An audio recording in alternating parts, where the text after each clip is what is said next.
ರಾಜಮಾಜಿ ಪಾಂಡೆಯವರು ಬರೆದಿರುವ ಬಾಲಬೋಧಿನಿ ಟೀಕೆ ಸ್ವಾಧ್ಯಾಯ ನಡೆದಂತೆ ಇದೆ. ಬಂಧ ಅಧಿಕಾರದ 14ನೇ ಮೊದಲ ಕಲಶಿದೆ. ಇತಿ ವಸ್ತು ಸ್ವಭಾವಂ ಸ್ವಂ ಜ್ಞಾನಿ ಜಾನಾತಿ ತೇನ ಸ ರಾಗಾದೀನಾತ್ಮನಃ ಕುರ್ಯಾನ್ನಾತೋ ಭವತಿ ಕಾರಕಃ. ಇತಿ ಜ್ಞಾನಿ ಇತಿ ವಸ್ತು ಸ್ವಭಾವಂ ಸ್ವಂ ಜಾನಾತಿ. ಜ್ಞಾನಿ ಸಮ್ಯಕ್ ದೃಷ್ಟಿ ಜೀವನು ಇತಿ ಪೂರ್ವೋಕ್ತ ಪ್ರಕಾರದಿಂದ ವಸ್ತು ಸ್ವಭಾವಂ ದ್ರವ್ಯದ ಸ್ವರೂಪವಾಗಿರುವ ಯಾವ ಸ್ವಂ ತನ್ನ ಶುದ್ಧ ಚೈತನ್ಯವಿದೆ ಅದನ್ನು ಜಾನಾತಿ ಆಸ್ವಾದ ರೂಪವಾಗಿ ಅನುಭವಿಸುತ್ತಾನೆ. ಪೂರ್ವೋಕ್ತ ಪ್ರಕಾರದಿಂದ ಅಂತಂದರೆ ಹಿಂದಿನ ಕಲಶದಲ್ಲಿ ಹೇಳಿದರಲ್ಲ, ಯಾವ ರಾಗದ್ವೇಷ ಮೊದಲಾದ ಪರಿಣಾಮಗಳಿದವೆಯೋ ಆ ಪರಿಣಮನದ ರೂಪದಿಂದ ಜೀವದ್ರವ್ಯ ತಾನಾಗಿ ಪರಿಣಮಿಸ್ತಾ ಇರ್ತಿದೆ. ಹಾಗಾದ್ರೆ ಅವುಗಳನ್ನು ಅನುಭವಿಸಬೇಕು ಅನ್ನೋದನ್ನು ನಿಯಮಿಲ್ಲ. ಅವುಗಳನ್ನು ದೂರ ಮಾಡೋದ ಅವಶ್ಯಕ್ಕಿಲ್ಲ. ಯಾಕೆ ಅಂತಂದ್ರೆ ಅವ ಸಮಯ ಕಳೆದ ನಂತರ ಸ್ವಯಮೇವ ದೂರಾಗಿ ಹೋಗ್ತವೆ. ಮತ್ತು ಇರುವೆಳದೊಳಗೂ ಕೂಡ ಅವುಗಳ ಅನುಭವ ತನಗೆ ಮಾಡಬೇಕಾಗಿದೆ ಹೀಗಂತೂ ವಸ್ತು ಸ್ವಭಾವ ಇಲ್ಲ. ಈ ಪ್ರಕಾರ ವಸ್ತುವಿನ ಸ್ವಭಾವವನ್ನು ತಿಳ್ಕೊಂಡ ಸಮ್ಯಕ್ ದೃಷ್ಟಿ ಜೀವ ಸಮ್ಯಕ್ ದರ್ಶನದ ಸಲುವಾಗಿ ಸುದೀರ್ಘವಾದಂಥ ಜ್ಞಾನದ ಅಭ್ಯಾಸದ ಅವಶ್ಯಕತೆ ಇದೆ. ಯಾವುದು ಹೇಗಿದೆಯೋ ನೋಡ್ರಿ, ಜಿನವಾಣಿಯ ಲಾಭ ಇತ್ತು ಅಂತಂದ್ರೆ ನಿಜವಾಗಿ ಬಹಳ ಅನುಕೂಲ ಇದೆ. ಜಿನವಾಣಿಯ ಸಂಯೋಗ ಇಲ್ಲದಿದ್ದರೂ ಕೂಡ ಜೀವ ತಾನಾಗಿನ ಯಾವುದು ಹೇಗಿದೆ ಹಾಗೆ ತಿಳಿಯುವಂಥದ್ದ ಕಾಲಲಬ್ಧಿ ಪ್ರಾಪ್ತ ಆಯಿತು ಅಂತಂದ್ರೆ ಅವನು ಸ್ವಯಮೇವನ ತಿಳಿತಾನೆ. ಇನ್ನು ಅದರಲ್ಲೇ ಜಿನವಾಣಿಯ ಸಂಯೋಗ ಇತ್ತು ಅಂತಂದ್ರೆ ನಿಜವಾಗಿನ ಬಹಳ ಅನುಕೂಲ ಇದೆ. ಜಿನವಾಣಿಯೊಳಗ ಸಪ್ತತತ್ವಗಳ ಸ್ವರೂಪವನ್ನು, ಜೀವ ಅಜೀವಗಳ ಸ್ವರೂಪವನ್ನು ಅತ್ಯಂತ ಸ್ಪಷ್ಟವಾಗಿ ಯಾವುದೇ ರುಚಿಯುಳ್ಳ ಜೀವನಿಗೆ ಸುಲಭವಾಗಿ ತಿಳಿದು ಬರುವಂತೆ ಪ್ರತಿಪಾದನೆ ಮಾಡಲಾಗಿದೆ. ಯಾರಿಗೆ ಜಿನವಾಣಿಯ ಉಪಲಬ್ಧ ಇದೆಯೋ, ಜಿನವಾಣಿಯ ಸಂಯೋಗ ಇದೆಯೋ, ಆ ಜೀವದ ಭಾಗ್ಯ ವಿಶೇಷವನ್ನು ನಿಜವಾಗಿ ನನಗನ್ಸೋ ಮಟ್ಟಿಗೆ ಸರ್ವಜ್ಞ ಪ್ರಭು ಕೂಡ ಹೇಳೋ ಸಾಧ್ಯ. ಅಂಥ ವಿಶೇಷ ಭಾಗ್ಯ ಇದೆ. ವಸ್ತುವಿನ ಸ್ವರೂಪದ ವಾಚನ, ಶ್ರವಣ, ಅಧ್ಯಯನಾದಿಗಳದ ಸಂಯೋಗ ಏನಿದೆ, ನಿಜವಾಗಿನ ಈ ಸಂಸಾರದೊಳಗೆ ಪರಿಭ್ರಮಣ ಮಾಡ್ತಾ ಇರುವಂಥ ಜೀವನಿಗೆ ಒಂದು ಮಹಾನ್ ಲಾಭ ಇದೆ. ಜೀವನಿಗೆ ಈ ಸಾಮಾನ್ಯ ಆಗಮದ ಅವಲೋಕನದಿಂದ, ಆಗಮದ ಆಲೋಕದಲ್ಲಿ ವಿಚಾರ ಮಾಡಿದ ನಂತರ ತಿಳಿದು ಬರುವಂಥ ಮಾತು, ಸ್ಪಷ್ಟ ನೋಡಿದ ನಂತರ ಕೂಡ ವಿಶ್ವದೊಳಗ ಅಥವಾ ನಮ್ಮ ಜ್ಞಾನದ ಸೀಮೆ ಎಷ್ಟಿದೆ ಅಷ್ಟ ದೃಷ್ಟಿ ಹರಿಸಿ ನೋಡಿದ ನಂತರ ಒಂದು ದ್ರವ್ಯ ಇನ್ನೊಂದು ದ್ರವ್ಯದಿಂದ ಭಿನ್ನಿದೆ ಇಷ್ಟು ಶಬ್ದವನ್ನು ಕೂಡ ಕೇಳುವ ಭಾಗ್ಯ ಎಷ್ಟು ಮನುಷ್ಯರಿಗಿದೆ. ಎಷ್ಟು ಮನುಷ್ಯರಿಗಿದೆ. ನಾನು ಅರೂಪಿ ಚೈತನ್ಯ ತತ್ವ ಇದ್ದೇನೆ, ಈ ದೇಹ ನನ್ನಿಂದ ಭಿನ್ನ ವಿಜಾತಿ ಉದ್ಗಲ ರಚನೆ ಇದೆ, ಇಷ್ಟು ಶಾಬ್ದಿಕವಾಗಿ ತಿಳಿದ ನಂತರ ಅರೆ ಶಾಬ್ದಿಕವಾಗಿ ಕೇಳುವುದು ಕೂಡ ದುರ್ಲಭದ ಮಾತಾಗಿದೆ. ಏನೋ ಮಹಾಭಾಗ್ಯದಿಂದ ನಮಗೆ ಈ ಭಾಗ್ಯದ ಅಳತೆ ಆಗುವುದಿಲ್ಲ. ಕಾಲ ಪೂರ್ಣ ಆದ ನಂತರ ತಕ್ಷಣವೇ ಅಲ್ಲ, 4 ಭವ ಕಳೆದ ನಂತರ ಯಾವಾಗ ನರಕಕ್ಕೆ ಹೋಗೋ ಪ್ರಸಂಗ ಬರಬಹುದಲ್ಲ, ಆವಾಗ ಇದರದ್ದು ಜ್ಞಾನ ಆಗಿದ್ದರೆ ಇದು ಎಂಥ ಅವಸರ ಇತ್ತು ಅನ್ನೋದು. ಈಗ ಬರೀ ಭಾಷ್ಯದ ಮಹಿಮೆ ಇದೆ. ಭಾಷ್ಯದ ಮಹಿಮೆ ಅಂತೂ ಅನಾದಿ ಕಾಲದಿಂದ ಇದ್ದದ್ದನೇ ಇದೆ, ರೂಢಿ ಇದೆ, ಸಂಸ್ಕಾರ ಇದೆ. ಈ ಜೀವದ ಪ್ರದೇಶದೊಳಗೆ ಭೇದಿಸಿದ್ದು ಇದೆ ಅದ. ಹೀಗಾಗಿ ನಮಗೆ ಅದರದೇ ರುಚಿ ಇದೆ. ಆದರೆ ಈ ಯಾವ ಸ್ವತತ್ವ ಪರತತ್ವ ಅರೆ ವಸ್ತುವಿನ ಸ್ವಭಾವ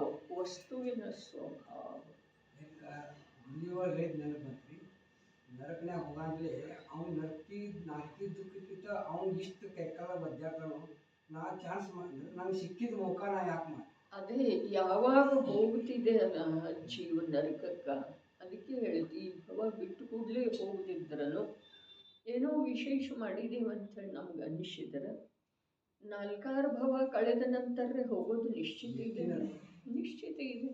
ಆತ್ಮನ ಅನುಭೂತಿ ತತ್ವದ ನಿರ್ಣಯ ಇಲ್ಲದೆ ಹೋದ್ರೆ ಗತಿ ಏನಿದೆ ಹೇಳ್ರಿ? ಏನಿದೆ? ನರಕಕ್ಕೆ ಹೋಗೋದು ಅಸಾಧ್ಯನ ಮಾತಿಲ್ಲ, ಕಷ್ಟದ ಮಾತನೂ ಇಲ್ಲ, ಅಷ್ಟು ಬೇಗ ಹೋಗ್ಲಿಕ್ಕಿಲ್ಲ ಅನ್ನೋ ಮಾತೇ ಇಲ್ಲ, ಬಹಳ ಸುಲಭ ಇದೆ. ಅದೇ ಶ್ರೇಣಿಕನಂಥ ದೊರೆಗೆ ಏನಿತ್ತು ಹೇಳ್ರಿ? ಯಾವುದು ಪಾಪ ಭಾವನಾ ಏನಿತ್ತು, ಆದರೆ ಒಂದೇ ಒಂದು ಕ್ಷಣದೊಳಗೆ ನರಕ ಇವನು ಬಂದು ಆಯ್ತೇನಿಲ್ರಿ? ಏನಿತ್ತು? ದೊರೆ ಇದ್ದ. ಅರೆ ಯೋಚನೆ ಮಾಡೋದು, ನರಕಕ್ಕೆ ಹೋಗೋದು ಎಷ್ಟು ಸುಲಭ ಇದೆ, ನಿಗೋಧದ ಮಾರ್ಗ ಎಷ್ಟು ಸಹಜ ಇದೆ. ಯಾಕೆ ಅಂತಂದ್ರೆ ವಿಪರೀತ ಅಭಿಪ್ರಾಯ ಒಳಗಡೆ ಸದೈವ ವಿದ್ಯಮಾನ ಇದೆ ಅಲ್ಲ, ಬರೀ ವಿದ್ಯಮಾನ ಇಲ್ಲ, ಕತ್ತರಿಸಿ ಹಾಕುವ ಅವಕಾಶ ಇದ್ರೂ ಉಳ್ಕೊಂಡಿದೆಯಲ್ಲ, ಅದು ಘಾತಕ ಇದೆ ರೀ. ಬೆಳೆಯುವ ಮಾತಂತೂ ಬಹಳ ಮುಂದಿಂದ, ಮಿಥ್ಯಾತ್ವ ಹೆಜ್ಜೆಗೆ ಪುಷ್ಟ ಆಗುವ ಮಾತಂತೂ ಬಹಳ ಮುಂದಿಂದ. ಆದರೆ ಮಿಥ್ಯಾತ್ವವನ್ನು ಕತ್ತರಿಸಿ ಹಾಕುವ ಅವಕಾಶ ಇದ್ರೂ ಕೂಡ ಕತ್ತರಿಸಿ ಹಾಕುವ ಉದ್ಯಮ ಮಾಡದೇ ಇರೋದೇನಿದೆ, ಇದು ನಿಗೋಧದ ಸಹಜ ಮಾರ್ಗ ಇದೆ. ನಿಗೋಧ ಅಂದರೆ ಅನಂತ ಸಂಸಾರ. ಅಂದರೆ ನಮಗೆ ಯಾವ ಶಬ್ದದೊಳಗ ದುಃಖ ಕಮ್ಮಿ ಆಗ್ತಿದೆಯೋ ಆ ಶಬ್ದವನ್ನು ನಾವು ತಿಳ್ಕೊಳ್ಳೋದಿದೆ. ಅನಂತ ಸಂಸಾರ ಅನ್ಬೋದು ಅಥವಾ ನಿಗೋಧ ಅನ್ಬೋದು. ಏನಿದೆ ಯೋಚನೆ ಮಾಡಿ ನೋಡೋದ? ಅರೆ ಭಯಾನಕ ಇದೆ ರೀ. ತತ್ವದ ನಿರ್ಣಯ ಆಗಲಿಲ್ಲ. ಈಗ ಹೇಳಿತಲ್ಲ, ಮನುಷ್ಯರಂತೂ ಬಹಳ ಅದಾರ. ಸಂಜ್ಞಿ ಪಂಚೇಂದ್ರಿಯ ಪರ್ಯಾಪ್ತ ಜೀವರುಗಳ ಬಹಳ ಇದ್ದಾರೆ ಮನುಷ್ಯಗತಿಯಲ್ಲಿ ಮತ್ತು ತಿರಿಯಂಚಗತಿಯ ಮಾತು ಬಿಡೋನು. ಆದರೆ ಧರ್ಮದ ಹೆಸರಿನ ಮೇಲೆ ಕೂಡ ಜೈನ ಕುಲೋತ್ಪನ್ನರು ಕೂಡ ಜೀವ ಪುದ್ಗಲಗಳ ಹೆಸರನ್ನೇ ಕೇಳಿಲ್ಲ. ಅಂಥ ಜೈನರ ಅದರೋ ಅಥವಾ ಇಲ್ರಿ? 1000 ಸಂಖ್ಯೆಯಲ್ಲಿ, ಲಕ್ಷ ಸಂಖ್ಯೆಯಲ್ಲಿ ಅದರೋ ಅಥವಾ ಇಲ್ಲ? ಹಾಗಾದ್ರೆ ಅವರ ಎದುರಿಗೆ ನಮ್ಮ ಭಾಗ್ಯವನ್ನು ಇರಿಸಿ ನೋಡಿದರೆ ಆ ಭಾಗ್ಯದ ನಿಜವಾಗಿ ಲಾಭ ನಾವು ಮಾಡಿಕೊಳ್ತಾ ಇದ್ದೇವೆನ? ಇಂಥ ಭಾಗ್ಯ ಸಿಗ್ತಿದೆಯನ? ಸುಲಭವಾಗಿ ಸಿಗ್ತಿದೆಯನ? 1000 ಸಂಖ್ಯೆ, ಲಕ್ಷ ಸಂಖ್ಯೆಯ ಮನುಷ್ಯರಿಗೆ ಇಲ್ಲದೆ ಇರೋದು ನನಗೆ ಸಿಕ್ಕಿದೆ ಅಂದರೆ ಅದು ಸುಲಭನೇ ಸಿಕ್ಕಿಲ್ಲಲ್ಲ, ಸುಲಭವಾಗಿಯೂ ಸಿಕ್ಕಿಲ್ಲ. ಈಗ ನಿಮ್ಮ ಪರಿವಾರದಲ್ಲಿ ರಿಲೇಷನ್, ರಕ್ತ ಸಂಬಂಧಿಗಳಲ್ಲೇ ನಿಮಗಿರುವಂಥ ಭಾಗ್ಯ ನಿಮ್ಮ ಸಂಬಂಧಿಗಳಿಗೆ ಯಾರಿಗಿದೆ ಹೇಳಿ? ದುಡ್ಡಿರ್ಬೋದು, ಧನ ಇರಬಹುದು, ಆಸ್ತಿ ಇರಬಹುದು, ರೂಪ ಇರಬಹುದು, ಏನೇ ಇರಬಹುದು. ಆದರೆ ಅದೆಲ್ಲವೂ ಪುದ್ಗಲ ಇದೆಯೋ ಅಥವಾ ಇಲ್ಲ, ಪರ ಇದೆಯೋ ಅಥವಾ ಇಲ್ಲ? ಈ ಜ್ಞಾನಕ್ಕೆ ಪರದ್ದ ಪುದ್ಗಲದ ಒಂದು ಪರಿಚಯ ಮಾಡಿಸಿಕೊಡುವಂಥ ವಾಣಿ ಏನಿದೆ ಅಲ್ಲ, ಈ ವಾಣಿ ಮಹಾನ್ ಭಾಗ್ಯದಿಂದ ಲಭಿಸಿದೆ. ಈ ಮಹಾನ್ ಅನ್ನುವಂಥ ಶಬ್ದದ ಅಂತರ್ಭಾವವನ್ನು ತಿಳ್ಕೊಳ್ಳುವ ಪ್ರಯತ್ನ ಮಾಡೋದ್ರಿ. ಇಲ್ಲೇನು ಹೇಳಿದ್ರು? ಸಮ್ಯಕ್ ದೃಷ್ಟಿ ಜೀವ ಪೂರ್ವೋಕ್ತ ಪ್ರಕಾರದಿಂದ ದ್ರವ್ಯದ ಸ್ವರೂಪವಾಗಿರುವ ಯಾವ ಶುದ್ಧ ಚೈತನ್ಯ, ಅರೆ ದ್ರವ್ಯದ ಸ್ವರೂಪ ಅದ ಪರಿಣಮನೇ ಇದೆ ರೀ. ಯಾವುದ ರಾಗದ್ವೇಷ ಮೋಹ ರೂಪದಿಂದ ಜೀವದ್ರವ್ಯ ಪರಿಣಮನ ಮಾಡತ್ತಂದ್ರೆ, ಆದ್ರೆ ಜೀವದ್ರವ್ಯದ ಸ್ವರೂಪ ಏನಿದೆ? ಶುದ್ಧ ಚೈತನ್ಯ. ನೋಡ್ರಿ ಏನು ಹೇಳಿದ್ರು, ಸಮ್ಯಕ್ ದೃಷ್ಟಿ ಜೀವನು ಪೂರ್ವೋಕ್ತ ಪ್ರಕಾರದಿಂದ ದ್ರವ್ಯದ ಸ್ವರೂಪವಾಗಿರುವ ಯಾವ ತನ್ನ ಶುದ್ಧ ಚೈತನ್ಯವಿದೆ, ತನ್ನ ಶುದ್ಧ ಚೈತನ್ಯವಿದೆ, ತನ್ನದಿದೆ. ಅದ ಕರ್ಮದಿಂದ ಪ್ರದತ್ತ ಅಲ್ಲ, ಕ್ಷೇತ್ರ ಕಾಲಗಳಿಂದ ಪ್ರದತ್ತ ಅಲ್ಲ, ಅರೆ ಜಿನವಾಣಿಯಿಂದ ಪ್ರದತ್ತ ಕೂಡ ಅಲ್ಲ, ತನ್ನದಿದೆ. ಏನ? ಶುದ್ಧ ಚೈತನ್ಯ. ಚೈತನ್ಯ ಪ್ರಕಟ ಇದೆ. ಅದ ವ್ಯಕ್ತಿ ಇದೆ, ಅವ್ಯಕ್ತಿ ಇದೆ ರೀ. ಚೈತನ್ಯ ಅನ್ನುವ ಶಬ್ದ ವ್ಯಕ್ತಕ್ಕೆ ಎತ್ತಿದರೆ, ಚೇತನ ಅನ್ನುವಂಥ ಶಬ್ದ ಅವ್ಯಕ್ತ ಅಥವಾ ಧ್ರುವಕ್ಕೆ ಎತ್ತಿದರೆ. ಹಾಗಾದ್ರೆ ಚೈತನ್ಯ ವ್ಯಕ್ತ ಇದೆ, ಅದು ಯಾರದ್ದಿದೆ? ತನ್ನದಿದೆ. ದ್ರವ್ಯದ ಸ್ವರೂಪವಾಗಿರುವ ಸ್ವರೂಪ, ದ್ರವ್ಯದ ಸ್ವರೂಪ, ರೂಪ ಅಂದ್ರೆ ವ್ಯಕ್ತ ಇದೆ. ವ್ಯಕ್ತ ಯಾವುದಿದೆಯೋ ಅದಕ್ಕೆ ಇಲ್ಲೇನು ಹೇಳ್ರು? ಚೈತನ್ಯ ಅಂತ ಹೇಳಿದ. ಅದೇ ಶಬ್ದ ಬ್ರಹ್ಮ, ಶಬ್ದದ ಭಾವದ ಆಳದ ಅಳತೆ ಮಾಡುವ ಯೋಗ್ಯತೆ ನಮ್ಮಲ್ಲೇ ಬರಬೇಕು. ಅದರ ಆಳದವರೆಗೆ ತಲುಪಿ ಯಾವುದು ಮಹಾನ್ ಹೇಳಿದಲ್ಲ, ಸಾಗರದ ಆಳದೊಳಗೆ ಏನಿರ್ತಿದೆ? ಬೆಲೆ ಬಾಳುವ ರತ್ನಗಳಿರ್ತವೆ, ಮೇಲೆ ಮೇಲೆ ಇರುವುದಿಲ್ಲವ. ಹಾಗಾದ್ರೆ ಶಬ್ದ ಸಾಗರದ ಆಳದೊಳಗೆ ಇಳಿದ ನಂತರ ನಮ್ಮ ಚೈತನ್ಯ ನಿಧಿ ರೂಪದ ರತ್ನ ಕಾಣಿಸಬಹುದಾಗಿದೆ.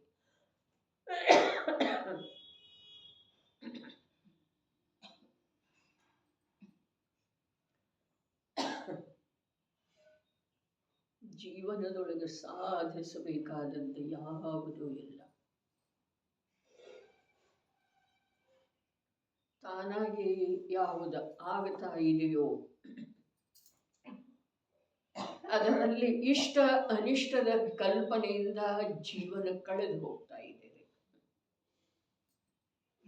ತಾನಾಗೇ ಆಗ್ತಾ ಇರುವಂಥ ಅವಸ್ಥೆ ಅದೇ.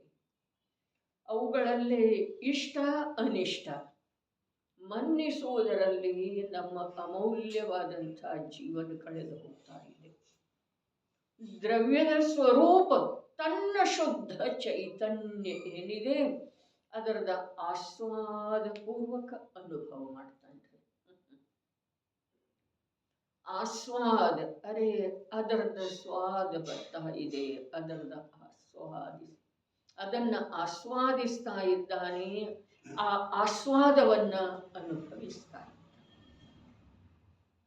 ನೋಡ್ರಿ, ಯಾವುದಾದ್ರೂ ಪದಾರ್ಥದ ಸೇವನೆ ಮಾಡ್ತೇವಲ್ಲ, ಜ್ಯೂಸ್ ಇರಲಿ, ಶರ್ಬತ್ ಇರಲಿ, ಅಥವಾ ಯಾರಿಗೆ ಕಾಫಿ ಇಷ್ಟ ಇದೆ ಅದರದ ಆಸ್ವಾದದ ಅನುಭವ ಆಗ್ತಿದೆಯೋ ಅಥವಾ ಅದರ ಅನುಭವ ಆಗ್ತಿದೆಯೋ? ಪ್ರಯೋಗ, ಅದರ ಆಸ್ವಾದ, ನನಗೆ ಯಾವ ರೀತಿ ಅದರದ ರುಚಿ ಬರ್ತಾ ಇದೆಯಲ್ಲ, ಸ್ವಾದ ಬರ್ತಾ ಇದೆಯಲ್ಲ, ಅದರ ಅನುಭವ.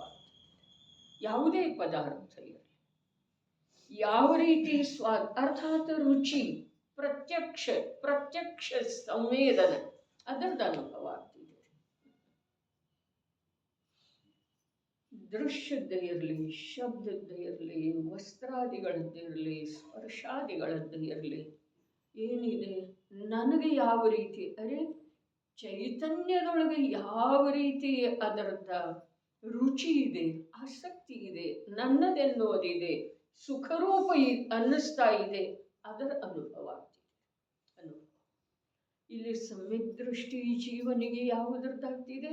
ಪೂರ್ವೋಕ್ತ ಪ್ರಕಾರದಿಂದ ತಿಳ್ಕೊಂಡಾಗ ಉದ್ಗಲದ ದೃಷ್ಟಿ ಬಿಟ್ಟ ಆ ಚೈತನ್ಯದ ಅಥವಾ ಜೀವ ದ್ರವ್ಯದ ಯಾವ ತನ್ನದೇ ಆದಂಥ ಪರಿಣಮನ ಎತ್ತೋ ಆ ಪರಿಣಮನದೊಳಗೆ ರಾಗದ್ವೇಷ ಮೋಹಗಳಿದ್ದು ರೀ.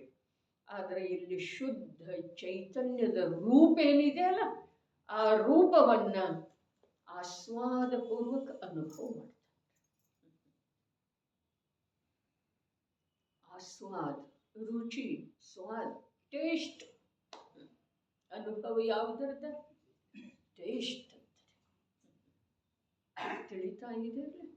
ಹಾಗಾದ್ರೆ ಅವನ ಜೀವನದೊಳಗ ಅವನ ದರ್ಶನ ಜ್ಞಾನದ ಪರಿಣತಿಯೊಳಗ ಯಾವುದಿದೆ?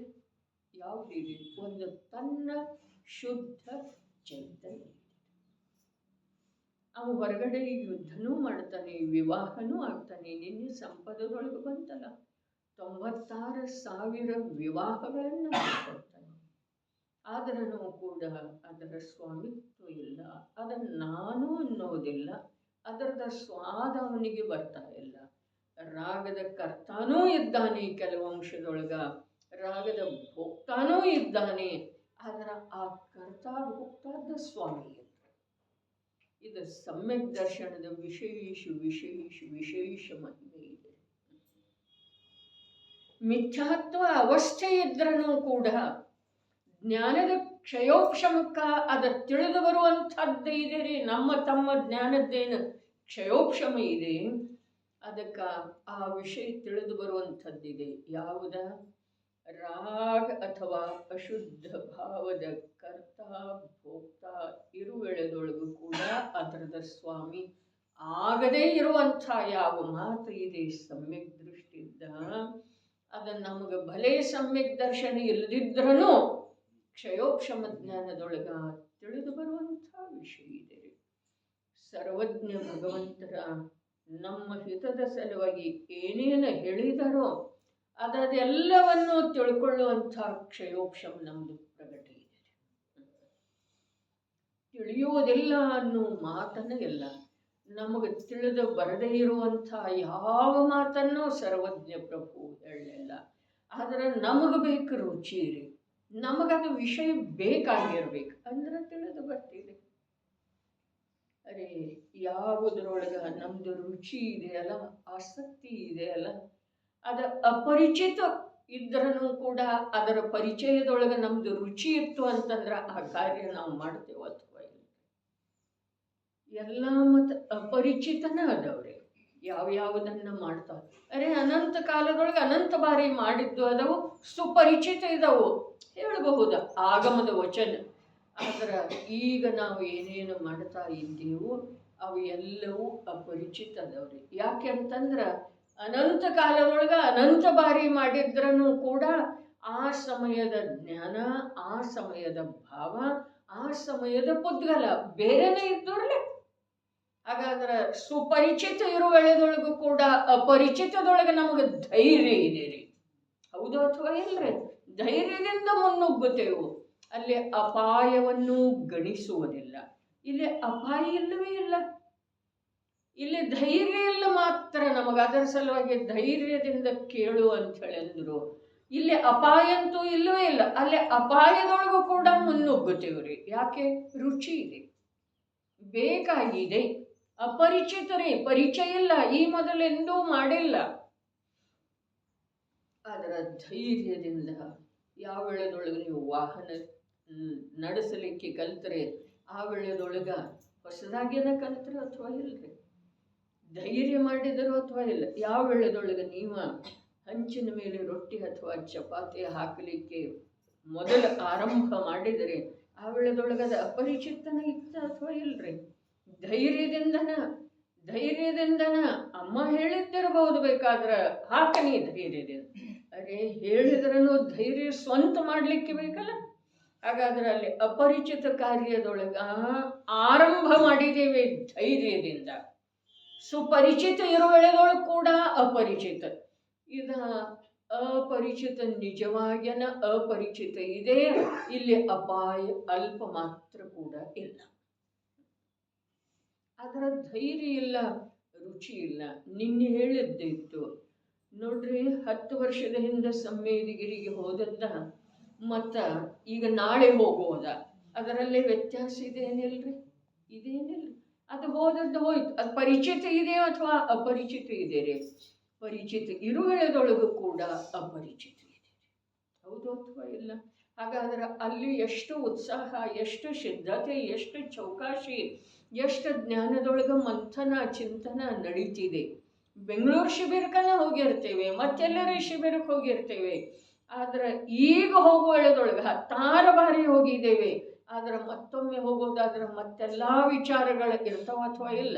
ಸುಪರಿಚಿತ ಇರುವ ವೇಳೆದೊಳಗೆ ಕೂಡ ಅಪರಿಚಿತದೊಳಗೆ ಧೈರ್ಯ ಇದೆಯೋ ಅಥವಾ ಇಲ್ಲ. ಇಲ್ಲಿಯವರೆಗೆ ಆಗಲಿಲ್ಲ ರೀ ಅಪಘಾತ, ಈಗ ಆಗುವುದಿಲ್ಲ ಅನ್ನೋದು ನಿಯಮ ಇದೆ ಅನ್ರಿ. ರೈಲಿನ ಅಪಘಾತ ಆಗಬಹುದು ಅಥವಾ ಇಲ್ಲ. ಸ್ವಂತ ವೆಹಿಕಲ್ ತಗೊಂಡು ಹೋದ್ರೆ ಅಲ್ಲಿ ಅಪಘಾತ ಆಗುವ ಸಾಧ್ಯತೆ ಇದೆಯೋ ಅಥವಾ ಇಲ್ಲ. ಆದ್ರೂ ಧೈರ್ಯದಿಂದ ಹೋಗ್ತೇವೆ, ಕಾಳಜಿಪೂರ್ವಕ ವಿಚಾರಪೂರ್ವಕ ಅಲ್ಲೆಲ್ಲ ಮಾಡ್ತೇವೆ. ಆದರೆ ಇಲ್ಲಿ ಯಾವ ಕಾಳಜಿನೂ ಇಲ್ಲ. ಅರೆ ನಂದು ನಾಳೆ ಏನಾಗೋದು, ಈ ಭವ ಬಿಟ್ಟು ಹೋದ್ಮೇಲೆ, ಈ ಎಲ್ಲ ಸಂಯೋಗಗಳು ಬಿಟ್ಟು ಹೋದ್ಮೇಲೆ ಏನಾಗೋದು, ಬಿಟ್ಟು ಹೋಗೋ ಅಥವಾ ಇಲ್ಲ, ಅದರಲ್ಲೇನ್ರೆ ಸಂದೇಹ ಇದೆ ಅನ್ರಿ. ಒಂದು ದಿವಸ ಎಲ್ಲ ಬಿಟ್ಟು ಹೋಗೋದು ಅಥವಾ ಇಲ್ಲ. ಹಾಗಾದ್ರೆ ಕಾಳಜಿ ಅದರ ಬಗ್ಗೆ ಇಲ್ಲ. ಬಿಟ್ಟು ನಾಳೆ ನಾನು ಎಲ್ಲಿ ಹೋಗೋದು, ಅಲ್ಲೇನು ಮಾಡೋದು, ಅಪರಿಚಿತ ಸ್ಥಾನದೊಳಗೆ ಅಪರಿಚಿತ ಲೋಕದೊಳಗೆ ನಾನು ಏನು ಮಾಡೋದು, ಸಮಯನೂ ಪರಿಚಿತ ಇಲ್ಲ, ಅಪರಿಚಿತ ಸಮಯದೊಳಗೆ ಹೋಗೋದಿದೆ. ಅದರ ಬಗ್ಗೆ ಕಾಳಜಿ ಇಲ್ಲ, ವಿಚಾರ ಇಲ್ಲ, ಚಿಂತನೆ ಇಲ್ಲ. ಧೈರ್ಯದಿಂದ ಆಚಾರ್ಯ ಭಗವಂತರ, ಜ್ಞಾನಿ ಮುನಿಗಳ, ಸರ್ವಜ್ಞ ಭಗವಂತರ ಹೇಳಿರುವಂಥ ಮಾರ್ಗದ ಮೇಲೆ ಧೈರ್ಯದಿಂದ ಮುನ್ನಡೀತಾ ಇಲ್ಲ, ಹೆಜ್ಜೆ ಹಾಕ್ತಾನೇ ಇಲ್ಲ. ಯೋಚನೆ ಮಾಡೋದ್ರಿ, ಹೀಗೆ ಇದ್ದಕ್ಕಿದ್ದ ಹಾಗೆ ಒಂದು ದಿವಸ ಸಮೂಹದೊಳಗಿಂದ ಮಾಯ ಆಗೋದ್ರಿ. ಸಮೂಹ ಇದರೊಳಗೆ ಯಾವ ಪ್ರಕಾರದ ಸಂಶಯನೂ ಇಲ್ರಲ್ಲ. ಹಾಗಾದ್ರೆ ನಾನು ಚೈತನ್ಯ ಸ್ವರೂಪದ ಶುದ್ಧ ಒಂದು ಜ್ಞಾನದರ್ಶನ ರೂಪದಿಂದ ನನ್ನ ಸ್ವರೂಪ ಪ್ರಕಟಣೆ ಇದೆ. ಇದನ್ನು ಕಂಡುಕೊಳ್ಳೋದಿದು ಸಮ್ಯಕ್ ದರ್ಶನ ಇದೆ. ಹೇಗಿದೆ ಹಾಗೆ ವಸ್ತುವನ್ನು ನೋಡೋದಂತ ಹೇಳಿತು, ಅದೆಲ್ಲ ವ್ಯವಹಾರ ಆಯ್ತು, ಅದೆಲ್ಲ ಹೊರಗಿಂದಾಯ್ತು, ಇಂದ್ರಿಯ ಜ್ಞಾನದ ಮಾತಾಯ್ತು. ಈಗ ನನ್ನಲ್ಲೇ ಒಂದು ಜ್ಞಾನದರ್ಶನವೇ ವ್ಯಕ್ತ ಪ್ರಕಟ ನನ್ನ ರೂಪ ಇದೆಯೋ ಅಥವಾ ಇಲ್ಲ, ಇದೆ ಅಂಥೇಳಿ ಆಗಮದ ಆಧಾರದಿಂದ ಹೇಳಿದೆವು.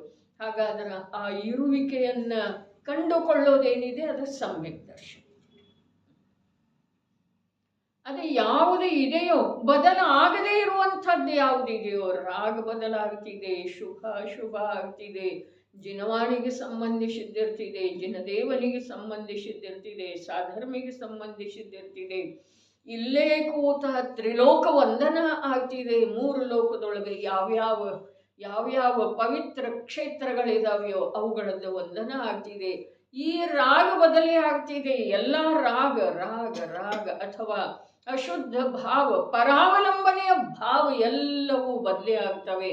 ಆದರೆ ಒಂದನ್ನು ಬಿಟ್ಟು ಅವಲಂಬಿಸುವ ಯಾವ ಚೈತನ್ಯ ಶಕ್ತಿ ಇದೆ ಅದು ಬದಲೇ ಆಗ್ತಿದೆನಾ? ಆಗುವುದೇ ಇಲ್ಲ ಅಂಥೇಳಿ ಆಗಮದೊಳಗೆ ಹೇಳಿದ್ದಾರೆ, ಅನಂತ ಕೇವಲಿಗಳು ಹೇಳಿದ್ದಾರೆ. ಹಾಗಾದ್ರೆ ಆಗದೇ ಇರುವ ಅಪರಿವರ್ತನ ರೂಪದ ಯಾವ ಶುದ್ಧ ಚೈತನ್ಯ ಇದೆಯೋ ಅದನ್ನು ಕಂಡುಕೊಳ್ಳುವ ನನ್ನಲ್ಲೇ ನಾನು ಕಂಡುಕೊಳ್ಳುವ ಉದ್ಯಮ ಮಾಡೋದು. ಮತ್ತು ಅದು ಯಾವಾಗ ಕಾಣಿಸ್ತಿದೆಯೋ ಆವಾಗ ಅದಕ್ಕೇನಂದ್ರು ಸಮ್ಯಕ್ ದರ್ಶನ. ಅದನ್ನು ಮಾಡೋದಿದೆ. ಅದರ ಸಲುವಾಗಿ ಏನು ಮಾಡೋದು ಅವಶ್ಯಕ ಇದೆ ರೀ? ಏನು ಮಾಡೋದು ಅವಶ್ಯಕ ಇದೆ? ಮಾಡುವುದನ್ನೆಲ್ಲ ಕಮ್ಮಿ ಮಾಡೋದು ಮತ್ತು ಬಿಡೋದು ಅವಶ್ಯಕ ಇದೆ. ಬೇರೆ ಏನೂ ಇಲ್ಲ. ನಿಶ್ಚಲವಾಗಿ ಕೂಡ್ರಿ. 10 ಪುಟ ಓದಬೇಕು ಅನ್ನೋ ಮಾತಿಲ್ಲ. ಅದರ ಉಪಯೋಗ ಬರೇ ಹೊರಗೆ ಹೋಗ್ತಿತ್ತು ಅಂತಂದ್ರೆ ಇಲ್ಲಿ ತೊಡಗಿಸೋದಿದೆ ಅಷ್ಟೇ.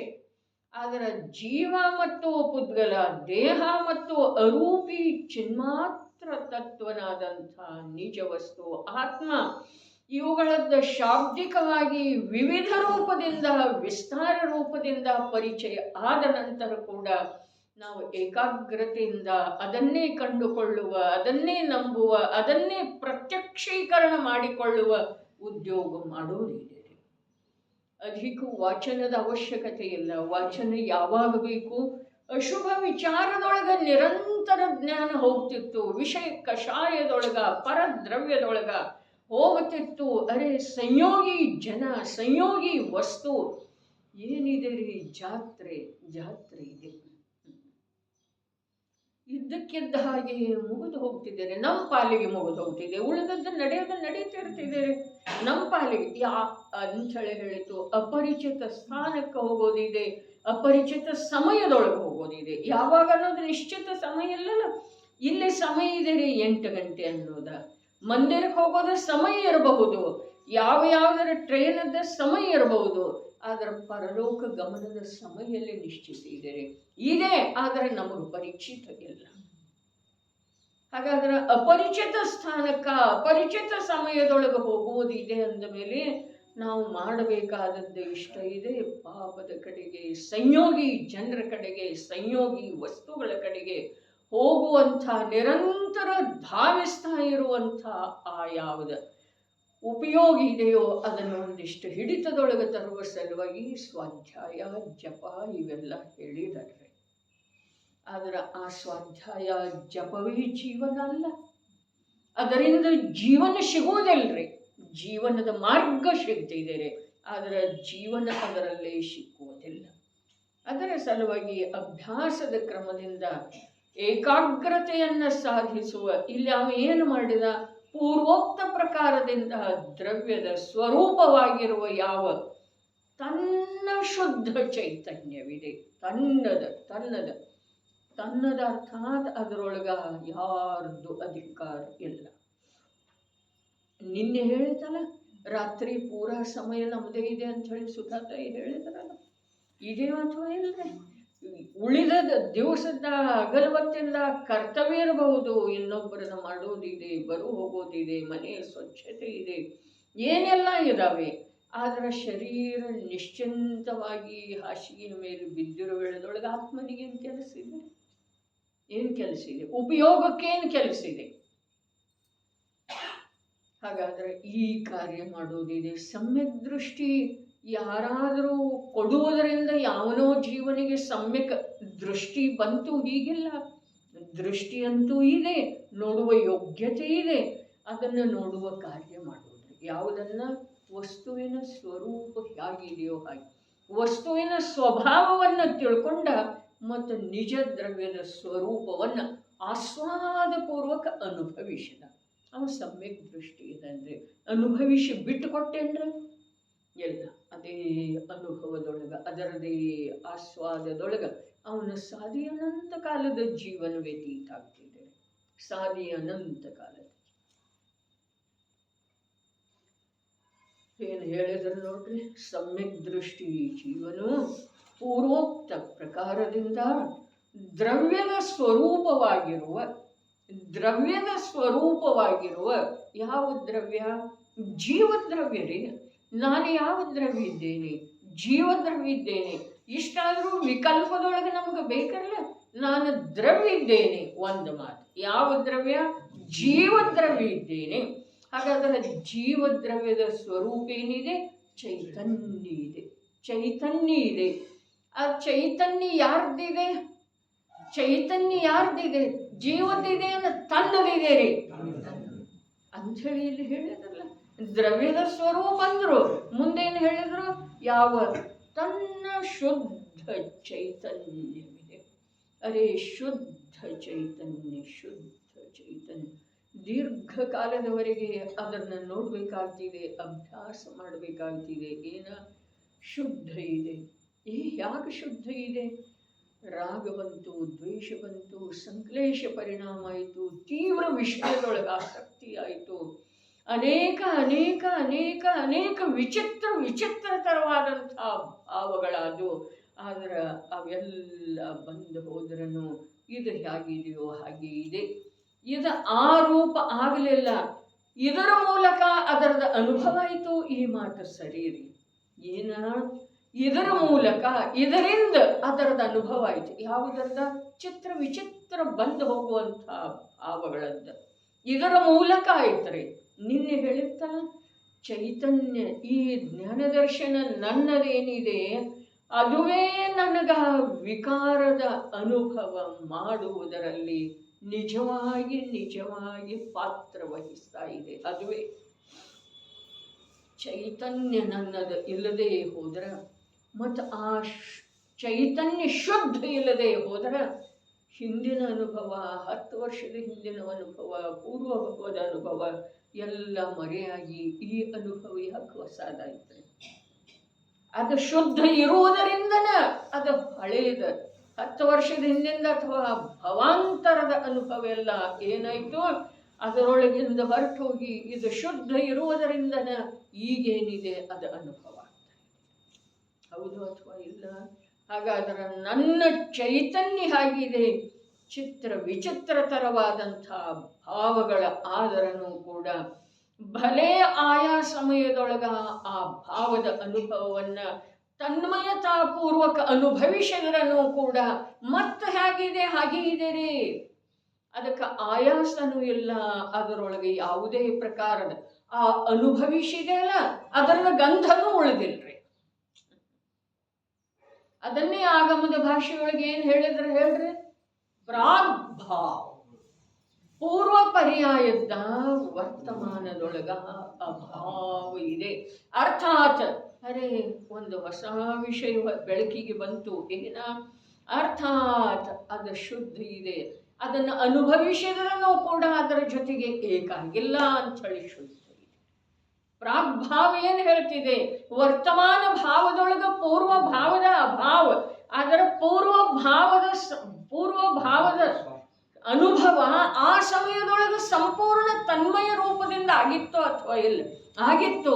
ಆ ಭಾವ ಹೋಯಿತು, ಆದರೆ ಇದು ಹೇಗಿದೆ ಹಾಗೇ ಉಳಿತು. ಇದರ ಮಹಿಮಾ ಎಂತಾದ್ರೆ ಅಂಥೇಳಿ ಶುದ್ಧ. ಅದೇ ನರಕ ಆಯಿತು, ನೆಗೋದಾಯಿತು, ದ್ವಿಂದ್ರಿಯ ಆಯಿತು, ಕ್ರೂರ ಮೃಗ ಆಯಿತು, ವಿಷ ಸರ್ಪ ಆಯಿತು, ಭಯಾನಕ ರಾಕ್ಷಸ ಆಯಿತು, ಏನೆಲ್ಲ ಆದ್ರೂ ಕೂಡ ಆ ಚೈತನ್ಯಕ್ಕ ಅದರ ಗಂಧ ಉಳದೇ ಇಲ್ಲ, ಅದರ ರೂಪ ಉಳದೇ ಇಲ್ಲ, ಆ ರೂಪದ ಹಾಗೇ ಇಲ್ಲ. ಆ ರೂಪದ ಅನುಭವ ಮಾಡುವ ಸಮಯದೊಳಗೂ ಕೂಡ ಅದರಿಂದ ಭಿನ್ನ ಶುದ್ಧ ಚೈತನ್ಯನೇ ಇತ್ತು. ಇದು ಮುಂದಿನ ಮಾತು. ಆಗಿಲ್ಲ ಅನ್ನೋದ ಇದು ಸುಲಭ ಮಾತ, ಮೊದಲನೇ ಮಾತ. ಆ ಅನುಭವದ ಸಮಯದೊಳಗೂ ಕೂಡ ಚೈತನ್ಯನೇ ಇತ್ತು. ಇದು ಸೂಕ್ಷ್ಮ ಸಾಕ್ಷಾತ್ ಭೇದ ಜ್ಞಾನಕ್ಕೆ ಕಾರಣ ಆಗುವಂಥ ಮಾತು. ಶುದ್ಧ ಅಂಥೇಳಿ ಯಾಕೆ ಹೇಳಿದ್ರಂಥೇಳಿ ಕೇಳೋದಿದೆನ, ಪರೀಕ್ಷೆ ಮಾಡೋದಿದೆ, ಬಹಳ ಕಾಲದವರೆಗೆ ಪ್ರಯೋಗ ಮಾಡೋದಿದೆ. ಸರ್ವಜ್ಞ ಪ್ರಭುವೇ ಹೇಳಿದ್ರನು ಕೂಡ ಅವರ ಸರ್ವಜ್ಞ ಇದ್ದಾರೆ, ವೀತರಾಗಿ ಇದ್ದಾರೆ, ಇದೆಲ್ಲ ಸತ್ಯ ಇದೆ. ಎಲ್ಲಿಯವರೆಗೆ ಆ ವಿಷಯವನ್ನ ನಾನು ನಿರ್ಣಯ ಮಾಡುವ ಸಲುವಾಗಿ, ಆ ವಿಷಯದೊಳಗೆ ನಾನು ಇಳಿಯುವ ಸಲುವಾಗಿ ಅದು ಸತ್ಯ ಇದೆ. ಆದ್ರೆ ಇಳಿದ ನಂತರ ಯಾವ ಅನುಭವ ಆಗ್ತಿದೆಯಲ್ಲ ಅದು ನನ್ನ ಸ್ವಂತದ್ದೇ ಇದೆ. ಅದಕ್ಕೆ ಸರ್ವಜ್ಞ ಪ್ರಭುವಿಂದ ಯಾವ ಪ್ರಕಾರದ ಏನಿಲ್ಲ ಉಪಕಾರ ಅಥವಾ ಆಧಾರ ಇಲ್ಲ. ಬಹಳ ಅದ್ಭುತರೆ. ಸಮ್ಯಕ್ ದೃಷ್ಟಿ ಜೀವನು ಪೂರ್ವೋಕ್ತ ಪ್ರಕಾರದಿಂದ ಈ ಮೊದಲೆಲ್ಲ ಹೇಳಿದ್ದೀನಲ್ಲ ಹಿಂದಿನ ಕಲಶದೊಳಗೆ ಅಷ್ಟೇ ಅಲ್ಲ, ಪೂರ್ವೋಕ್ತದ ಅರ್ಥ ಏನಿದೆ, ಪೂರ್ವೋಕ್ತದ ಅರ್ಥ ಏನಿದೆ. ಈಗ ಪಂಚಮ ಕಾಲದೊಳಗೆ ಸರ್ವಜ್ಞ ಭಗವಂತರು ಇಲ್ಲಪ್ಪ, ಆದರೆ ಚತುರ್ಥ ಕಾಲದೊಳಗೆ ಇದನ್ನು ಹೇಳಿದಾರ. ಒಂದು ಮಾತು ಪೂರ್ವೋಕ್ತ ಅಂತಂದ್ರೆ ಪೂರ್ವದೊಳಗ ಎಷ್ಟು ಕೇವಲಿಗಳಾಗಿದರು, ಎಷ್ಟು ತೀರ್ಥಂಕರರ ಆಗಿದರು, ಅವರೆಲ್ಲ ಇದನ್ನೇ ಹೇಳಿದರು. ಏನು ಹೇಳಿದರು? ವಸ್ತುವಿನ ಸ್ವಭಾವ, ಜಡದ ಸ್ವಭಾವ ಹೀಗಿದೆ, ಜಡದೊಳಗ ವ್ಯಾಪ್ತಾಗಿ ಪರಿಣಮನ ಮಾಡುತ್ತಿದೆ, ಜಡದ ವ್ಯಾಪ್ತಿ ಜಡದೊಳಗಿದೆ, ಜಡವೇ ಏನಿದೆ ಅದಕ್ಕೆ ವ್ಯಾಪಕ ಇದೆ. ಚೈತನ್ಯದ ನಿತ್ಯ ಪರಿಣಮನ ಇದೆ, ರಾಗಿದೆ, ದ್ವೇಷ ಇದೆ, ವಿಭಾವ ಇದೆ, ಅಶುದ್ಧಿ ಇದೆ. ಆದರೆ ಅದು ಪರಿಣಮನದೊಳಗ ಬಿಟ್ಟು ಹೋಗುವಂಥದ್ದಿದೆ. ಅರೆ ಯಾವುದು ನಿರಂತರ ಪರಿಣಮನಶೀಲಿದೆ ಅಲ್ಲಿ ರಾಗಿದ್ರೆ ನಾನು ಚಿಂತೆ ಮಾಡುವ ಅವಶ್ಯಕತೆ ಇಲ್ಲ. ಅಪರಿಣಾಮಿ ಯಾವುದಿದೆಯಲ್ಲ ಅದರ ವ್ಯಕ್ತ ಯಾವುದಿದೆಯಲ್ಲ ಅದರ ಅನುಭವ ನಾನು ಮಾಡೋದಿದೆ, ಅದನ್ನ ನಾನು ಅಂಥೇಳಿ ನಾನು ತಿಳಿಯೋದಿದೆ. ಏನ ಅಪರಿಣಾಮಿ, ಅಪರಿವರ್ತನಶೀಲ. ಅರೆ ಪರಿವರ್ತನದ ಅನುಭವ ಮಾಡುವೆಳದೊಳಗೂ ಕೂಡ ಅಪರಿವರ್ತನೀಯ ಇದೆ ರೀ. ಅದ ಯಾವುದು ಬದಲಾಗ್ತಿದೆ, ರಾಗ, ದ್ವೇಷ, ವಿಕಾರ, ಅಶುದ್ಧಿ, ಅರೆ ಅತ್ಯಂತ ಹೀನ ಭಾವ. ನಮಗೆ ಒಂದೊಂದು ಸಲ ನಮ್ಮಲ್ಲೇ ಆಗಿರುವಂಥ ಭಾವದ ಕುರಿತು ಅಸಹ್ಯ ಅನ್ನಿಸ್ತಿದೆಯೋ ಅಥವಾ ಇಲ್ರಿ ಅನ್ನಿಸ್ತಿದೆ. ಹಾಗಾದ್ರೆ ಆ ಭಾವದ ಅನುಭವ ಮಾಡುವ ಸಮಯದಲ್ಲಿ ಕೂಡ ಇದರ ಅಪರಿವರ್ತನಶೀಲವಿರುವಂತಹ ಚೈತನ್ಯ ಹರೇ ಶುದ್ಧ ಶುದ್ಧ ಅದರದ ಅನುಭವ ಮಾಡ್ತಿದೆ, ಆದರೆ ಆ ರೂಪ ಆಗುವುದಿಲ್ಲ. ಅದು ಹೊರಟು ಹೋಗ್ತಿದೆ, ಆದರೆ ಇದು ಹೊರಟು ಹೋಗುವುದಿಲ್ಲ ಅಂಥೇಳಿ ಶುದ್ಧ ಅಂದರೆ ಅದನ್ನು ನಾನು ಪ್ರತ್ಯಕ್ಷ ನೋಡ್ಲಿಕ್ಕೆ ಬೇಕ್ರಿ ನನ್ನ ಜ್ಞಾನದಿಂದ. ಯಾವ ಜ್ಞಾನದಿಂದ? ಯಾವ ಜ್ಞಾನದಿಂದ? ಯಾವ ಜ್ಞಾನದಿಂದ? ಕ್ಷಯೋಕ್ಷಮ ಜ್ಞಾನ. ಅಲ್ಲಿ ಇಂದ್ರಿಯ ಜ್ಞಾನ ಅನ್ನೋ ಹಾಗಿಲ್ಲ. ಅದಕ್ಕೆ ನಿಮ್ಮಿಂದ ಶಬ್ದ ಏನು ಬರ್ತಿದೆ, ಅಲ್ಲಿ ನಾನು ಇಂದ್ರಿಯ ಜ್ಞಾನ, ಇಂದ್ರಿಯದ ಮೂಲಕನ ವಸ್ತುವನ್ನು ತಿಳ್ಕೊಳ್ಳುವಂಥವಿದ್ದೇನೆ. ಆದರೆ ನನ್ನ ಕ್ಷಯೋಕ್ಷಮ ಹೀಗಿದೆ, ನನ್ನ ಕ್ಷಯೋಕ್ಷಮ ಹೀಗಿದೆ. ಇದುವರೆಗೆ ಯಾವುದನ್ನು ನಾನು ತಿಳಿಲಿಲ್ಲವೋ, ಯಾವುದ ನಿರಂತರ ವ್ಯಕ್ತಿ ಇದೆ, ನಿರಂತರ ಬದಲಾಗುವುದರ ಜೊತೆಗೆ ತನ್ಮಯ ಆಗ್ತಾ ಇದೆ, ಬದಲಾಗುವುದರ ಜೊತೆಗೆ ತನ್ಮಯಾಗಿ ಅನುಭವ ಮಾಡಿದ್ರೂ ಕೂಡ ಅದು ಬದಲಾಗಲಿಲ್ಲ, ಅದು ಹೊರಟೋಯ್ತು, ಆದರೆ ಇದು ಹೊರಟು ಹೋಗಲಿಲ್ಲ. ಇದನ್ನು ದೀರ್ಘಕಾಲದವರೆಗೆ ನಮ್ಮ ಕ್ಷಯೋಕ್ಷಮ ಜ್ಞಾನದಿಂದ ನೋಡೋದಿದೆ. ಅದಕ್ಕೆ ಇಲ್ಲಿ ಉತ್ತರ ಇಂದ್ರಿಯ ಜ್ಞಾನದಿಂದ ಅನ್ನೋದನ್ನು ಉತ್ತರ ಅಲ್ಲ, ಮತಿಶ್ರುತ ಜ್ಞಾನದಿಂದ ಅನ್ನೋದನ್ನು ಉತ್ತರ ಅಲ್ಲ. ಉತ್ತರ ಯಾವುದಿದೆ? ಕ್ಷಯೋಕ್ಷಮ. ಅದ್ಭುತ ವಿಷಯ ಇದೆ. ಇದು ರಾಮ ಭೀಮರ ಕಥೆ ಅಲ್ಲ, ಇದು ಈ ಭೀಮನ ಕಥೆ ಇದೆ. ಯಾವ ಭೀಮ? ಎಂಥದೇ ವಿಕಾರಿ ಭಾವ ಬಂದ್ರೂ ಅದನ್ನು ಅಲ್ಲಾಡಿಸೋದು ಸಾಧ್ಯ ಇಲ್ಲ ಅಂಥ ಭೀಮ, ಶಕ್ತಿಶಾಲಿ. ಈ ರಾಮನ ಕಥೆ ಇದೆ. ಎಂಥ ರಾಮ? ಯಾವುದೆಲ್ಲ ಗದ್ದಲ ಮಾಡಿ ಹೊರಟು ಹೋದ್ರೂ ಸಂತ ಯಾವುದು ಉಳಿದಿದೆಯೋ ಆ ರಾಮನ ಕಥೆ ಇದೆ. ತಿಳಿತಾನೆ ಇದೆಯಲ್ಲ, ಭೀಮಂದ್ರ ಶಕ್ತಿಶಾಲಿ, ರಾಮಂತರ ಸಂತ. ಈ ರಾಮ, ಈ ಭೀಮನ ಕಥೆ ಇದೆ, ಈ ಜಿನನ ಕಥೆ ಇದೆ. ಈ ಜಿನ ಕಥೆಯನ್ನು ಕೇಳಿದವರ ಪಾಪ ಬೀಜ ನಿರ್ನಾಶ. ಈ ಜಿನ ಯಾವ ಜಿನ? ಆದಿ ಜಿನ ಏನು? ಭರತ ಜಿನ. ಈ ಜಿನರೇ ಕಥೆ ಭರತಂದ ಹೇಳ್ತಾ ಇದ್ದಾನೆ. ಈ ಜಿನ ಕಥೆ ಅಂತ ಹೇಳಿ ಭರತನ ಕಥೆ ಕೇಳುವ ವೇಳೆದೊಳಗ ಇವು ಜಿನ ಆ ಭರತನ ಜೊತೆಗೆ ಭರತ ಆಗಲಿಲ್ಲ. ಭರತ ಹೊರಟೋದ, ಇವ್ ಹೊರಟೋದೇನ್ರಿ? ಇವದನು ಅದನ್ನೆಲ್ಲ ಕೇಳಿದ, ಮಾಡಿದ, ತಿಳ್ಕೊಂಡ, ಆದ್ರೂ ಅದರಿಂದ ಪರಾಜಿತ ಆಗಲಿಲ್ಲ. ಜಯಶಾಲಿಯಾಗಿ ತಾನು ಹೇಗದನ ಹಾಗೇ ಉಳಿದ ಅಂಥೇಳಿ ಜಿನ. ಈ ಜಿನ ಕಥೆಯನ್ನು ಕೇಳಿದವರ ಅಂತಂದ್ರೆ ಸಮೂಹ ಇದೆಯಲ್ಲ, ಇದೆ.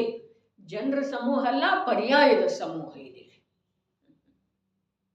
ಒಂದ ಪರ್ಯಾಯ ಅಲ್ಲ, ಪರ್ಯಾಯ ಒಂದರ ಮೇಲೆ ಒಂದು, ಒಂದರ ಮೇಲೆ ಒಂದು ಬರ್ತಾನೆ ಇದಾವಲ್ಲ. ಹಾಗಾದ್ರೆ ಕೇಳಿದವರ ಅಂದ್ರೆ ಯಾವ ಪರ್ಯಾಯ ಕೇಳ್ತಿದೆಯೋ, ಯಾವ ಪರ್ಯಾಯ ಕೇಳ್ತಿದೆಯೋ, ಯಾವ ಪರ್ಯಾಯ ಕೇಳ್ತಿದೆಯೋ ಆ ಪರ್ಯಾಯಗಳದ್ದೆಲ್ಲ ಏನಾಗ್ತಿದೆ? ಪಾಪದ ಬೀಜ ನಾಶ. ಬೀಜರೇ ಪಾಪ ವೃಕ್ಷ ನಾಶ ಆಗುವ ಮಾತಿಲ್ಲ. ಅರೆ ಭೇದ ಜ್ಞಾನ ರೂಪಿ ವೃಕ್ಷದಿಂದ ಅತೀಂದ್ರಿಯ ಸುಖ ರೂಪದ ಫಲ ಬರುವುದಿದೆ. ಆ ವೃಕ್ಷ ನಡೋದಿದೆ. ಈ ವೃಕ್ಷವನ್ನು ಕತ್ತರಿಸುವ ಮಾತಿಲ್ಲ, ಸಂಸಾರ ವೃಕ್ಷವನ್ನು. ಆದರೆ ಸಂಸಾರ ವೃಕ್ಷ ಮೊಳೆಯುವಂಥ ಬೀಜವನ್ನು ನಾಶ ಮಾಡುತ್ತಿದೆ. ಒಳಗಡೆ ಇದೆಯಲ್ಲ ಬೀಜ ಸದೈವ ಇದೆ, ವಿದ್ಯಮಾನ ಇದೆ. ಸಂಸಾರ ವೃಕ್ಷದ ನಾಶ ಮಾಡುವ ಅವಶ್ಯಕತೆ ಇಲ್ಲ.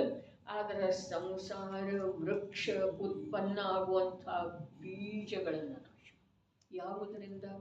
ಭೇದ ಜ್ಞಾನ ರೂಪದ ಬೀಜ. ಭೇದ ಜ್ಞಾನ ಹೇಗಾಗ್ತಿದೆ? ವಸ್ತುವಿನ ಸ್ವಭಾವವನ್ನು ಕಣ್ಣಾರೆ ನೋಡೋದು, ಪ್ರತ್ಯಕ್ಷ ನೋಡೋದರೆ. ಸರ್ವಜ್ಞ ಭಗವಂತರ ಯಾವ ಪ್ರಕಾರ ಮೂರು ಲೋಕ ಮೂರು ಕಾಲಗಳನ್ನು ಪ್ರತ್ಯಕ್ಷ ನೋಡ್ತಾರೋ ಆ ಪ್ರಕಾರ ನಾವು ನಮ್ಮ ಕ್ಷಯೋಕ್ಷಮ ಜ್ಞಾನದಿಂದ, ಅವರ ಕ್ಷಾಯಿಕ ಜ್ಞಾನದಿಂದ ನೋಡ್ತಾರೆ, ಕೇವಲ ಜ್ಞಾನದಿಂದ ನೋಡ್ತಾರೆ. ನಾವು ಕ್ಷಯೋಕ್ಷಮ ಜ್ಞಾನದಿಂದ ಜೀವ ಪುದ್ಗಲಗಳ ರೂಪಿ ಅರೂಪಿಗಳ ಚೈತನ್ಯಮಯ ಅಚೇತನ ರೂಪ ಇರುವಂತಹ ದ್ರವ್ಯಗಳ ಸ್ವಭಾವವನ್ನು ನೋಡೋದಿದ್ದೀರಿ. ಆಗ ಪ್ರತ್ಯಕ್ಷ. ಯಾವುದರಿಂದ? ಕ್ಷಯೋಕ್ಷಮ ಜ್ಞಾನದಿಂದ ಆಗ್ತಿದೇನಿಲ್ಲ. ಆಗುವುದಿಲ್ಲ ನಾವು ಹೇಳಿ ಅದನ್ನೇ. ನನ್ನ ಮಕ್ಕಳಿಗೆ ಆಗತಿದೆ ಅಂತ ಹೇಳಿ ಸರ್ವಜ್ಞ ಪ್ರಭು ರೂಪದ ತಂದೆ ಹೇಳಿದಾರ್ರಿ. ಹಾಗಾದ್ರೆ ನಾವು ನಪುಂಸಕ ಹೇಳಿ ಆಗೋದ? ಸರ್ವಜ್ಞ ಪ್ರಭು ರೂಪದ ತಂದೆ ಇದು ನನ್ನ ಮಕ್ಕಳಿಗೆ ಸಾಧ್ಯ ಇದೆ ಅಂತೆಲ್ಲ ಹೇಳಿದ್ದಾರೆ. ಗುರುಗಳು ಎಲ್ಲ ಹೇಳಿದ್ರಿ, ಅವ್ರು ಕೇಳಿದ್ದು ನಾಲ್ಕು ಒಳ್ಳೆ ಹೋಗ್ರಿ, ನಮ್ಮ ಸಮ್ಯ ದರ್ಶನಿಗೆ ಆಗಲಿಲ್ಲದ ಏನು ಮಾಡಿ ಅವ್ರು ಏನು ಹೇಳಿದ್ರು, ನೀವು ಚೋಚನ ಜ್ಞಾನದಾಗ ಪಕ್ಕಾ ನಿರ್ಣಯ ಮಾಡ್ಕೊಂಡು ಹೋದ್ರೆ ಯಾವುದು ನಿರ್ಣಯನ ಕಠಿಣ ಇದೆ ರೀ. ಮಾಡಬೇಕಾದದ್ದು ಬರೀ ನಿರ್ಣಯನೇ ಇದೆ. ಸಮ್ಯಕ್ ದರ್ಶನ ಇದು ಮಾಡಬೇಕಾದಂತಹ ಕಾರ್ಯ ಅಲ್ಲ. ಸಮ್ಯಕ್ ದರ್ಶನ ಇದು ಮಾಡಬೇಕಾದಂತಹ ಕಾರ್ಯ ಅಲ್ಲ. ಮಾಡಬೇಕಾದಂತಹ ಕಾರ್ಯ ಇದೆ ತತ್ವದ ನಿರ್ಣಯ. ಇಲ್ಲಿ ಹೇಳಿದ್ರಲ್ಲ, ಯಾವ ಸಮ್ಯಕ್ ದೃಷ್ಟಿ ಜೀವನು, ಅರ್ಥಾತ್ ಸಮ್ಯಕ್ ದೃಷ್ಟಿ ಜೀವನು ಪೂರ್ವೋಕ್ತ ಪ್ರಕಾರದಿಂದ ಪೂರ್ವದೊಳಗೆ ಅನಂತ ತೀರ್ಥಂಕರ ಆಗಿ ಹೋಗಿದಾರಲ್ಲ. ನೀನು ಸಿದ್ಧರಿಗೆ ನಮಸ್ಕಾರ ಮಾಡ್ತೀಯೋ ಅಥವಾ ಇಲ್ಲ? ಹಾಗಾದ್ರೆ ಆ ಸಿದ್ಧರೆಲ್ಲ ಹಿಂದೆ ಒಂದು ಕಾಲದೊಳಗ ಈ ಪ್ರಕಾರದ ಸ್ವರೂಪವನ್ನು, ವಸ್ತುವಿನ ಸ್ವಭಾವವನ್ನು ಹೇಳಿ ಹೋಗಿದ್ದಾರೆ. ಪೂರ್ವೋಕ್ತ ಪ್ರಕಾರದಿಂದ ದ್ರವ್ಯದ ಸ್ವರೂಪವಾಗಿರುವ ದ್ರವ್ಯದ ಸ್ವರೂಪ, ದ್ರವ್ಯದ ಅದರದೇ ಆದಂಥ ರೂಪ. ಯಾವ ದ್ರವ್ಯ? ಜೀವ ದ್ರವ್ಯ. ಯಾವ ದ್ರವ್ಯ ಅಂತ ಹೇಳಿ ಹೇಳಬೇಕಾದಂಥ ಪ್ರಮೇಯ ಅವರಿಗೆ ಬರಲಿಲ್ಲ. ಯಾಕೆ ಅಂತಂದ್ರೆ ಇಷ್ಟ ಅಧ್ಯಯನ ಮಾಡಿರುವಂತಹ ಜೀವನಿಗೆ ದ್ರವ್ಯ ಅಂದ ಕೂಡಲೇ ಜೀವ ದ್ರವ್ಯ ಅಂತ ಹೇಳಿ ಲಕ್ಷ್ಯದೊಳಗ ಬಂದೇ ಬರ್ತಿದೆ. ದ್ರವ್ಯದ ಸ್ವರೂಪವಾಗಿರುವ ಯಾವ ತನ್ನ ಶುದ್ಧ ಚೈತನ್ಯವಿದೆ ಅದನ್ನು ಆಸ್ವಾದ ರೂಪವಾಗಿ ಅನುಭವಿಸುತ್ತಾನೆ. ಅದನ್ನು ಆಸ್ವಾದ ರೂಪವಾಗಿ ಅನುಭವಿಸುತ್ತಾನೆ. ಆಸ್ವಾದ ಅದನ್ನು ಸವಿತಾ ಸವಿತಾ ಸವಿತಾ ಅನುಭವಿಸ್ತಾನೆ. ಆನಂದವನ್ನು ಸವಿತಾ ಸವಿತಾ, ರುಚಿಯನ್ನ ಸವಿತಾ. ಆಸ್ವಾದ ಅಂದ್ರೆ ತಿಳಿತಾ ಇದೆಯಲ್ಲ, ಆಸ್ವಾದ ಮತ್ತು ಅನುಭವ ಎರಡು ಶಬ್ದದವ್ರು. ಅದ್ರ ಶಬ್ದ ನನಗೆ ಹೇಳಲಿಕ್ಕೆ ಬರುವುದಿಲ್ಲ, ಶಬ್ದ ನನಗೆ ಪರಿಚಿತ ಇಲ್ಲ. ಅದಕ್ಕೆ ಇನ್ನೊಂದು ಶಬ್ದ ಏನು ಹೇಳಬೇಕು ಅಂತೇಳಿ. ಆದರೆ ಮತ್ತೊಂದು ಶಬ್ದ ಹೇಳಿದ್ರೂ ಕೂಡ ಭಾವಗ್ರಹಣ ಮಾಡೋದನ್ನ ಅವಶ್ಯಕ ಇದೆ ಅಲ್ಲ. ಆಸ್ವಾದದ ಅನುಭವ ಯಾವುದರದ? ತನ್ನ ಶುದ್ಧ ಚೈತನ್ಯ ಹರೇ. ತನ್ನ ಶುದ್ಧ ಚೈತನ್ಯ ಯಾವ ದ್ರವ್ಯದ ಸ್ವರೂಪ ಇದೆಯೋ ಆ ತನ್ನ ಶುದ್ಧ ಚೈತನ್ಯ ಅದನ್ನ ಆಸ್ವಾದ ರೂಪವಾಗಿ ಅನುಭವಿಸುತ್ತಾನೆ. ಆಸ್ವಾದ.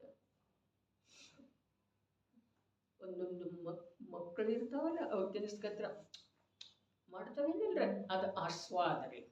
ರುಚಿಪೂರ್ವಕ ಅನುಭವ. ಆ ಥರದ್ದು ಏನು ಇದೆಯೋ ಸ್ವಾದ, ಆಸ್ವಾದ. ಅರೆ ಪರಪದಾರ್ಥದಂತೂ ಸ್ವಾದ ಏನು ಇಲ್ಲನರೆ. ಈಗ ಇಂದ್ರಿಯಗಳದ್ದು ಹೇಳ್ತಲ್ಲ, ಅದರದ ಸ್ವಾದ ಏನು ಇಲ್ಲ. ಆದ್ರೆ ಅದರ ಕುರಿತಾಗಿ ತನ್ನದೇ ಯಾವುದ ಆಸಕ್ತಿ ರಾಗ ಇದೆಯಲ್ಲ, ಆ ರಾಗದ ಅನುಭವ ಮಾಡೋದಿದೆ. ಇಲ್ಲಿ ಸ್ವಭಾವದೊಳಗ ಆಸ್ವಾದ ಇದೆ ರೀ, ರುಚಿ ಇದೆ, ಚೈತನ್ಯ ರಸ ತುಂಬಿದ್ದು ಇದೆ. ಚೈತನ್ಯ ರಸ ಹರಿ, ನಿರಾಕುಲ ರಸ, ಶಾಂತ ರಸ, ತೃಪ್ತ ರಸ, ಎಷ್ಟ್ರೆ ಅಮೃತ ರಸ, ಅನಾಕುಲ ರಸ ತುಂಬಿದ್ದು ಇದೆ.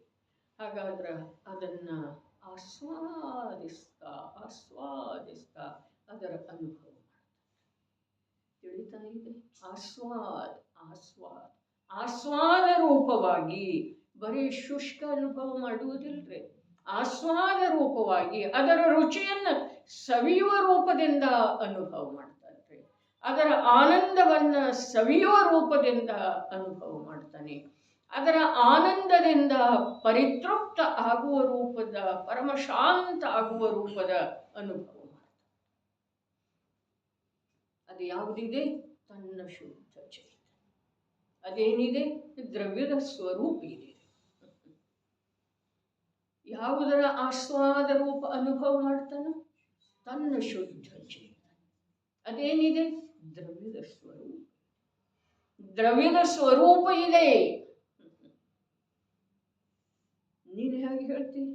ನಾನು ಹೇಳಿದ್ದಲ್ಲ, ಪೂರ್ವೋಕ್ತ ಪ್ರಕಾರದ. ಪೂರ್ವೋಕ್ತ ಉಕ್ತ ಹೇಳಿರುವುದು.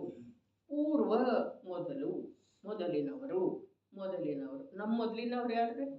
ನಮ್ಮ ಪೂರ್ವಜರು ಯಾರ್ರಿ? ಪೂರ್ವೋಕ್ತ ಅಂದ್ರೆ ಮೊದಲು ಹೇಳಿ. ನಮ್ಮ ಪೂರ್ವಜರು ಯಾರ?